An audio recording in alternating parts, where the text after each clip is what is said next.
A partir de agora na Cultura Pop Plot, com Maria, Neto e João.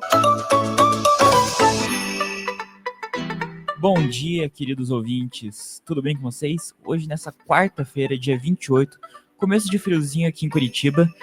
Estou aqui eu, Jojo, da Toca Cinéfila, junto com a Maria, do Blog Pipoca. Oi, pessoal, bom dia.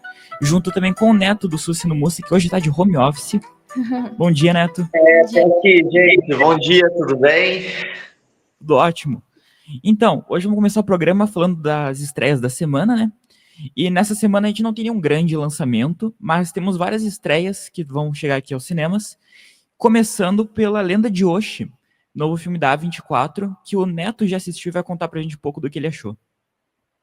Então, só para complementar ali, Jojo, se a gente vê bem, até agora, do começo, final de maio, começo de junho, até mais ou menos boa parte ali de agosto, o cinema tá assim, né? Uma semana tá com bastante lançamento que nós chamamos de blockbusters, né?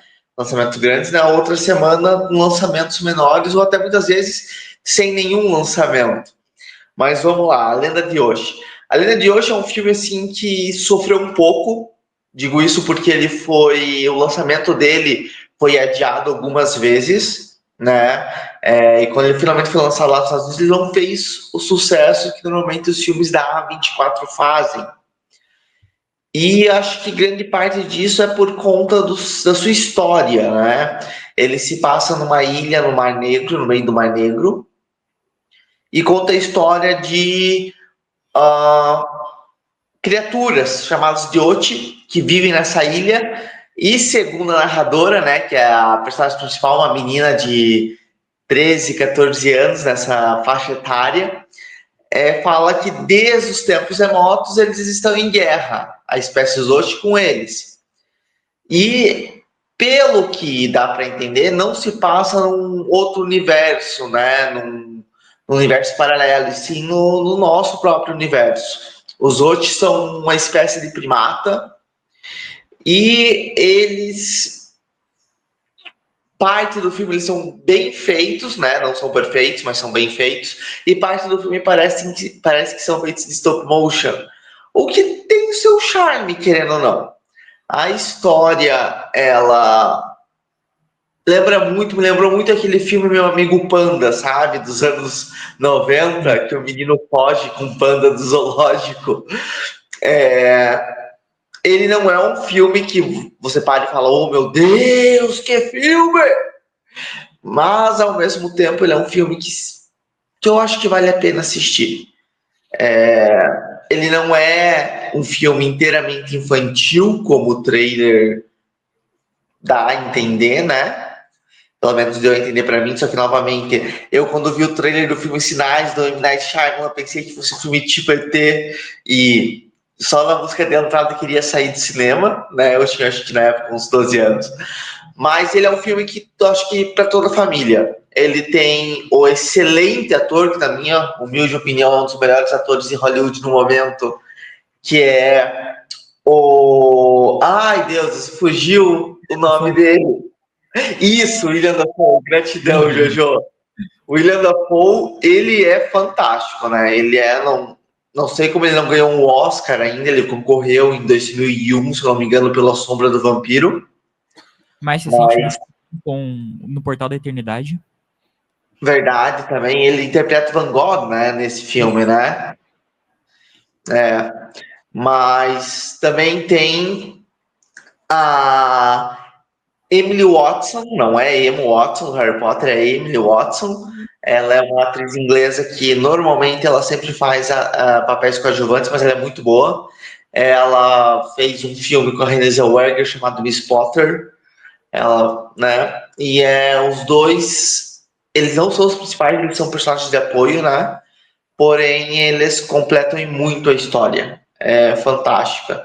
O que eu senti falta no ator principal, na atriz principal, foi um carisma maior. E outro ator coadjuvante do filme é o Finn Waterford, que ele faz Stranger Things, ele faz Os Caça-Fantasmas, os dois novos filmes do Caça-Fantasma, né, entre outros.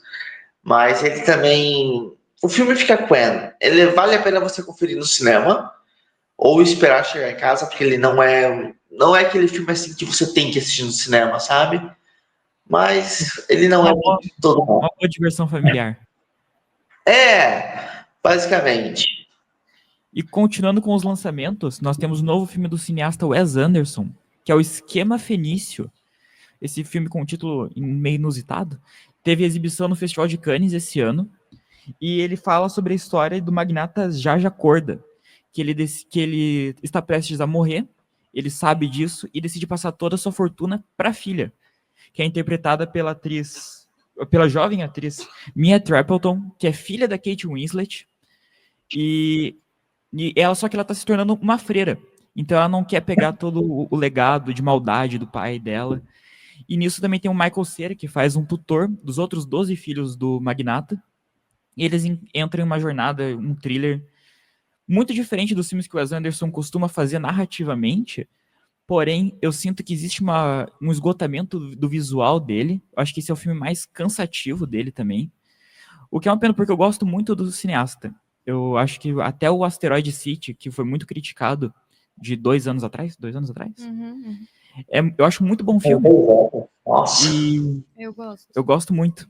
Mas esse eu sinto que seja talvez o Wes Anderson se tornando uma paródia já de si mesmo, porque ele começa a repetir muitos maneirismos dele, e quando ele tenta inventar alguma coisa, não parece que funciona direito. Então eu espero que no futuro o Wes Anderson mantenha essa estética dele, que quebra um pouco do realismo que um cinema como o do Nolan, por exemplo, tenta propor. Eu acho muito legal essa estética dele, mas eu acho que ele precisa dar uma reinventada quanto à narrativa mesmo, para que ele volte a se tornar o cineasta que todo mundo fica de olho quando lança um filme. Esse Esquema Finício agora tá passando meio batido já, ele lança amanhã, mas eu espero que ele encontre seu público, porque o Wes Anderson sempre vale, na minha opinião. Assim, o Wes Anderson, ele é um cineasta que é muito nichado, né? Ele tem seu público. A história que você contou pra mim é muito Wes Anderson, mas se você ver bem, Jojo, talvez essa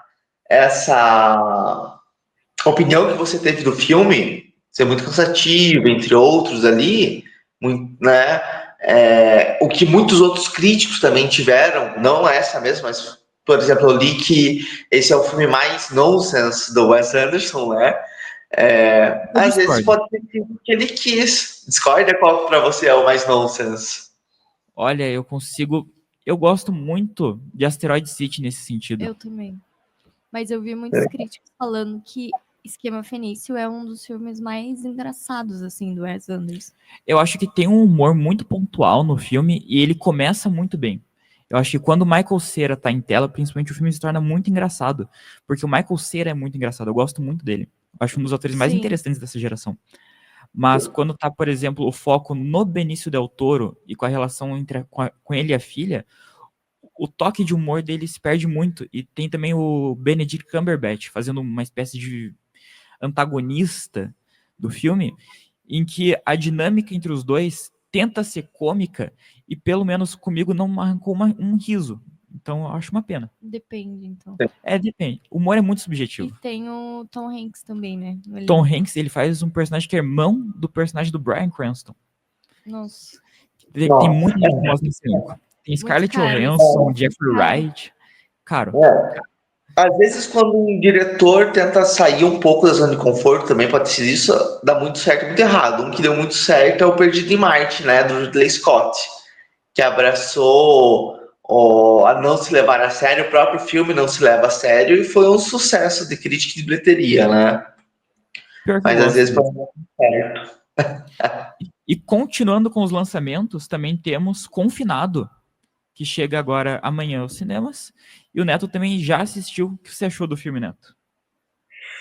Então, ele é um filme. Neto, vou ler a sinopse aqui para o pessoal se inteirar. Beleza. Ed invade um SUV de luxo e cai em uma armadilha mortal montada por um autoproclamado vigilante que aplica sua própria versão de justiça distorcida. Preso dentro do carro, Ed logo descobre que a fuga é uma ilusão. Então, esse filme, né, a gente tem, de novo, o Bill Skarsgård, é assim que fala? Skarsgård. Skarsgård. E o Anthony Hopkins, né? E o ano passado eu me lembro que o Bill, ele tava em... Tudo. Todo mês ele tava no cinema. É a pessoa que mais trabalhou atualmente. A família assim. Skarsgård trabalha muito. Fico muito Verdade. feliz. Sim. Isso é muito bom. O que você Então, achou? até quando nós estávamos conversando essa semana, né? A Maria lembrou daquele filme Enjaulado, né? Uhum. Nacional com o Chai Suede. E eu fui dar uma olhada nesse filme de novo e, sendo bem sincero, eu acho que foi um Ctrl-C, Ctrl-V. Eu não sei se foi vendido os direitos do filme. Claro, a versão americana, eu achei o roteiro, a atuação melhor construída.